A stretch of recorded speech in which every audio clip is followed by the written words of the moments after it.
Hi ನಮಸ್ತೆ, ಎಲ್ಲರೂ ಹೇಗಿದ್ದೀರಾ? ಐ ಹೋಪ್ ನೀವೆಲ್ಲರೂ ತುಂಬಾ ಚೆನ್ನಾಗಿದ್ದೀರಾ ಅಂದ್ಕೊಳ್ತೀನಿ. ಇವತ್ತಿನ ವಿಡಿಯೋದಲ್ಲಿ ಹಿತ್ತಾಳೆ, ತಾಮ್ರ ಅಥವಾ ಬೆಳ್ಳಿನ ಹೇಗೆ ಕ್ಲೀನ್ ಮಾಡೋದು, ಅದು ಸಹ ಉಜ್ಜೋದು ಬೇಡ, ಬ್ರಷ್ ಮಾಡೋದು ಬೇಡ, ತುಂಬಾ ಸುಲಭವಾಗಿ ಈ ಒಂದು ನೀರಲ್ಲಿ ಅಜ್ಜಿ ತೆಗೆದ್ರೆ ಸಾಕು ಹಿತ್ತಾಳೆ ಆಗಲಿ ತಾಮ್ರ ಆಗಲಿ ತುಂಬ ಚೆನ್ನಾಗಿ ಕ್ಲೀನ್ ಆಗುತ್ತೆ. ಇದಕ್ಕೆ ಹುಣಸೆಹಣ್ಣಾಗಲಿ ನಿಂಬೆಹಣ್ಣಾಗಲಿ ಅದು ಯಾವುದು ಬೇಡ. ಕಡಿಮೆ ಪ್ರಮಾಣದಲ್ಲಿ ನೀವು ಹೆಚ್ಚು ದೇವ್ರ ಸಾಮಗ್ರಿಗಳನ್ನ ಕ್ಲೀನ್ ಮಾಡ್ಕೋಬೋದು. ಇದನ್ನು ಹೇಗೆ ಕ್ಲೀನ್ ಮಾಡೋದು ಅಂತ ಅಂದರೆ ನೋಡಿ, ಮೊದಲಿಗೆ ಇಲ್ಲಿ ತೋರಿಸ್ತಾ ಇದ್ದೀನಿ. ನಾನು ತೋರಿಸ್ತಾ ಇರೋವಂತಹ ತಾಮ್ರದ್ದು ಚೊಂಬು ಏನಿದೆ ಅದು ಯಾವ ರೀತಿಯಾಗಿ ಕಪ್ಪಾಗಿದೆ ಅಂತ.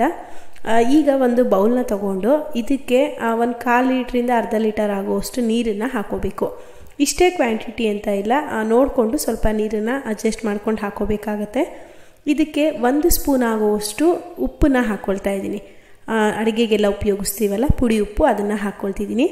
ಇದ್ರ ಜೊತೆಗೇ 1 ಸ್ಪೂನ್ ಆಗುವಷ್ಟು ಲೆಮನ್ ಸಾಲ್ಟ್, ಇದನ್ನು ನಿಂಬೆ ಉಪ್ಪು ಅಂತಲೂ ಸಹ ಕರೀತಾರೆ, ಹಾಗೆ ಸಿಟ್ರಿಕ್ ಆ್ಯಸಿಡ್ ಅಂತಲೂ ಸಹ ಕರೀತಾರೆ. ಇದೆಲ್ಲ ಈಗ ಮನೆ ಹತ್ರ ಇರೋ ಅಂಗಡಿಗಳಲ್ಲಿ ಸಿಗುತ್ತೆ. ಅದನ್ನು 1 ಸ್ಪೂನ್ ಆಗುವಷ್ಟು ಹಾಕ್ಕೊಂಡಿದ್ದೀನಿ. ಇದಿಷ್ಟನ್ನು ಹಾಕ್ಕೊಂಡು ಸ್ವಲ್ಪ ಚೆನ್ನಾಗಿ ಮಿಕ್ಸ್ ಮಾಡ್ಕೊಂಬಿಡಿ. ಕಂಪ್ಲೀಟಾಗಿ ಉಪ್ಪು ಹಾಗೆ ಲೆಮನ್ ಸಾಲ್ಟ್ ಎಲ್ಲ ಕರಗಬೇಕು, ಆ ರೀತಿಯಾಗಿ ಮಿಕ್ಸ್ ಮಾಡ್ಕೋಬೇಕಾಗತ್ತೆ. ನೋಡಿ, ಉಪ್ಪು ಎಲ್ಲ ಕಂಪ್ಲೀಟಾಗಿ ಕರಗಿದ್ಮೇಲೆ ನಾನೊಂದು ಸ್ಪೂನಿಂದ ಈ ತಾಮ್ರದ ಚೊಂಬಿಗೆ ನೀರನ್ನು ಹಾಕಿ ತೋರಿಸ್ತಾ ಇದ್ದೀನಿ. ನೋಡಿ ಯಾವ ರೀತಿಯಾಗಿ ಆ ನೀರು ಎಲ್ಲೆಲ್ಲಿ ಹೋಗಿದೆ ಚೊಂಬಲ್ಲಿ ಅದೆಲ್ಲ ಸಹ ಕರಗಿಬಿಟ್ಟು ತಾಮ್ರ ಫಳಫಳ ಅಂತ ಹೊಳಿತಾ ಇದೆ. ಇದನ್ನು ಕೈಯಲ್ಲಿ ಮುಟ್ಟಿದ್ರೆ ಏನೂ ಆಗಲ್ಲ. ನಾನು ಲಾಸ್ಟ್ ಟೈಮ್ ಒಂದು ವಿಡಿಯೋ ಮಾಡಿದಾಗ ತುಂಬ ಜನ ಕೇಳಿದ್ರಿ, ಕೈಯಲ್ಲಿ ಮುಟ್ಟಿದ್ರೆ ಕೈಗೇನಾರು ಆಗುತ್ತಾ ಅಂತ. ಏನೂ ಇಲ್ಲ, ನಿಮಗೆ ವಿಡಿಯೋಲಿ ಕಾಣಿಸ್ಲಿ ಅಂತ ನಾನು ಸ್ಪೂನಲ್ಲಿ ಹಾಕ್ತಾ ಇರೋದಷ್ಟೇ. ನಿಮ್ಗೆ ಗೊತ್ತಾಗಲಿ ಅಂತ ಕೈಯಲ್ಲೂ ಸಹ ಹಾಕಿ ತೋರಿಸ್ತಾ ಇದ್ದೀನಿ. ನೋಡಿ ಯಾವ ರೀತಿಯಾಗಿ ಚೊಂಬೆಲ್ಲ ಎಷ್ಟು ಚೆನ್ನಾಗಿ ಆ ಕರೆ ಎಲ್ಲ ಬಿಟ್ಟು ತಾಮ್ರದ ಬಣ್ಣ ಬರ್ತಾ ಇದೆ ಅಂತ. ಈ ನೀರಲ್ಲಿ ಮುಳುಗಿಸಿನೂ ಸಹ ತೋರಿಸ್ತೀನಿ. ನೋಡಿ ಆ ನೀರು ಎಷ್ಟು ತಾಮ್ರದಕ್ಕೆ ಟಚ್ ಆಗಿದೆ ಅಷ್ಟು ಮಾತ್ರ ಕ್ಲೀನಾಗಿದೆ, ಮೇಲ್ಭಾಗ ಎಲ್ಲ ಕಪ್ಪು ಕರೆ ಹಾಗೆ ಇದೆ ಅಲ್ವಾ. ಈಗ ಇದನ್ನು ಕಂಪ್ಲೀಟಾಗಿ ಈ ನೀರಲ್ಲಿ ಒಂದು 2-3 ಸಲ ಇದನ್ನು ಈ ರೀತಿಯಾಗಿ ತಿರುಗಿಸಿದ್ರೆ ಸಾಕು, ಚೆನ್ನಾಗಿ ತಾಮ್ರ ಎಲ್ಲ ಬಣ್ಣ ಬರುತ್ತೆ.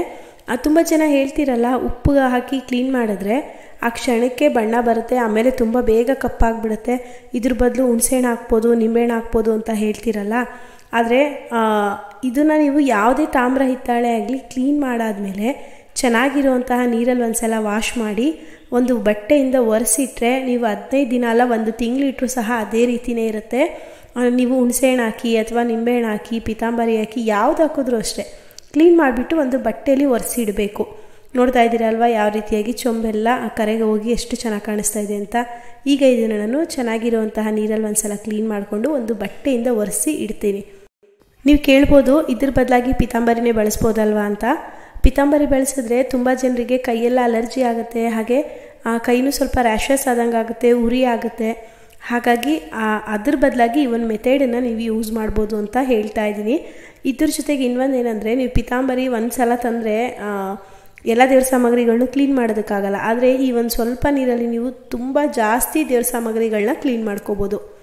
ನೋಡಿದ್ರಿ ಅಲ್ವಾ ತಾಮ್ರನ ಹೇಗೆ ಕ್ಲೀನ್ ಮಾಡೋದಂತ. ಈಗ ಬೆಳ್ಳಿನ ಹೇಗೆ ಕ್ಲೀನ್ ಮಾಡೋದು ಅಂತ ತೋರಿಸ್ತಾ ಇದ್ದೀನಿ.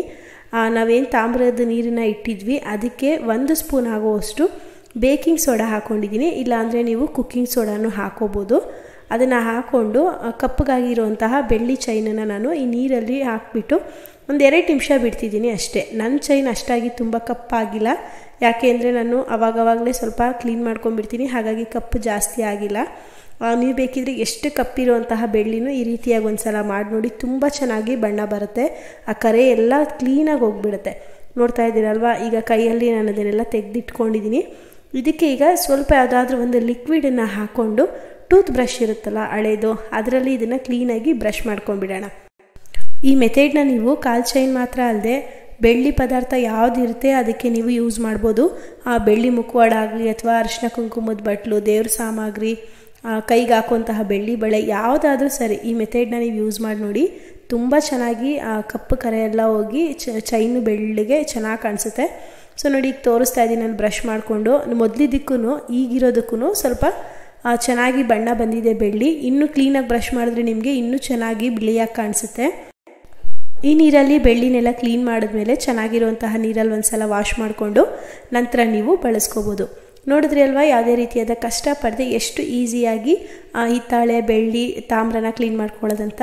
ವಿಡಿಯೋ ಇಷ್ಟ ಆಗಿದ್ರೆ ಲೈಕ್ ಮಾಡಿ, ಹಾಗೆ ಈ ವಿಡಿಯೋನ ನಿಮ್ಮ ಫ್ಯಾಮಿಲಿ ಫ್ರೆಂಡ್ಸ್ ಎಲ್ಲರಿಗೂ ಶೇರ್ ಮಾಡಿ, ನನ್ನ ಚಾನಲ್ನ ಸಬ್ಸ್ಕ್ರೈಬ್ ಮಾಡ್ಕೊಳ್ಳಿ.